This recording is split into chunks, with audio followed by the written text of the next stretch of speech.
This is FE Peer Review. The date is October the 31st, 2022. Which way is up?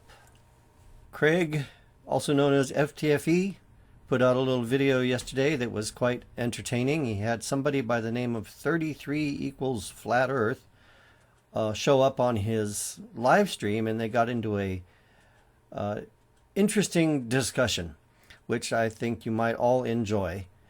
Craig did his best to communicate as clearly as possible.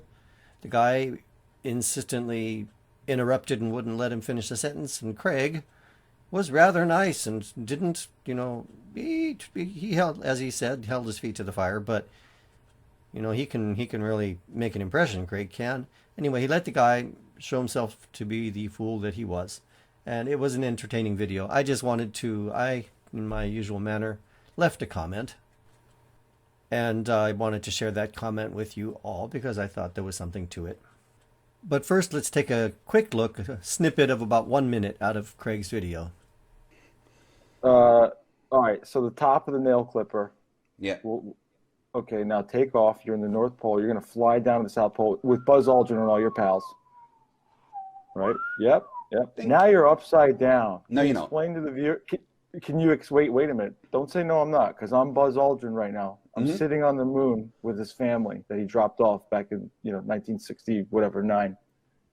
Okay. I'm sitting here watching that happen. You're going to tell me I didn't see that I didn't just see you go from the top down to the bottom upside down? Can you explain that to your viewers? Yeah, absolutely. Buzz Aldrin would understand that down is towards the center of the sphere. So he wouldn't think that people were upside down. You're not answering. Are you telling me that Buzz Aldrin's family that was sitting on the moon did not just see that plane go upside down and land? Well, upside down. No, it's not upside down, because down is towards the center of the planet. I just saw you do it. No, you didn't. I just saw you do it. You just took the nail clipper. It started up top. Right? And which part of my explanation of down towards the center of the ball do you not understand? All right, so here we are with the comment. The dope, please excuse me if I was being a little less than polite. I was quite annoyed watching the video. The dope is proposing a sort of thought experiment. Imagine you're Buzz Aldrin's family and you've been dropped off on the moon. Pardon the silliness, it's his, not mine. You're looking at Earth from the moon, and the North Pole is at the, quote, top. You can see an airplane fly from the North Pole to the South Pole, and to you, from your viewpoint on the moon, that airplane now appears to be upside down, clinging to the Earth at the South Pole. That's the picture in this guy's mind. He can't grasp the concept that objects on Earth experience down relative to their being predominantly under the gravitational influence of Earth. But to an observer on the moon, that observer is predominantly under the gravitational influence of the moon. So his own down is a different down than what the people on Earth are experiencing at that same moment.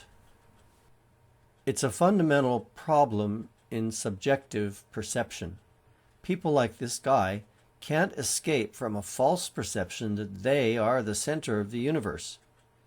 This is one reason why some of them gravitate to fundamentalist religion with a literal interpretation of the Bible, because it is based on an entire worldview that places humanity at the center of the universe and the culmination of God's creation. My point here isn't to bash religion. I don't think I'm bashing religion. My point was to try to get at the underlying problem in the way this guy is thinking, the way he is experiencing the world around him. And I think it's this business of subjective placing himself at the center of the world, at the center of the universe. He can't break out from this sensation that everything revolves around him. There's something about our sense perception that makes it very easy to slip into that mistake, that misperception of the world. But most of us are able to get past that. We're not caught up by it. We have enough of an objective sense of the world around us that we see it better for what it is. Our senses seem to reinforce this misperception. I mean, it's probably physiological to a large extent. But for the most part, we're able to get past it. We see past it. We understand beyond it.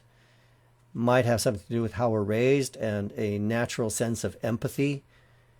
A naturally empathic person will be able to put themselves in the shoes of the other guy. If they see somebody suffering, they feel a bit of that suffering. I think that's connected to this balance between subjective sense perception and an awareness that the world really doesn't revolve around us, that we really aren't the center of the universe. Anyhow, I'm going to start meandering if I continue on like this. I'll leave it here. Remember to click that like button down there if you enjoyed this, and I would especially enjoy hearing your thoughts on the subjects of sense perception, subjectivity, objectivity, whether there's a relationship between the kind of mind that's unable to get beyond their subjective experience and whether there's a connection between that and a lack of empathy, perhaps. Enough for today. Hope you all enjoyed this little Halloween treat, and I'll be back with you in the next couple of days. I'm working on a larger project, which I mentioned already, and it's getting close to finished. Bye-bye all.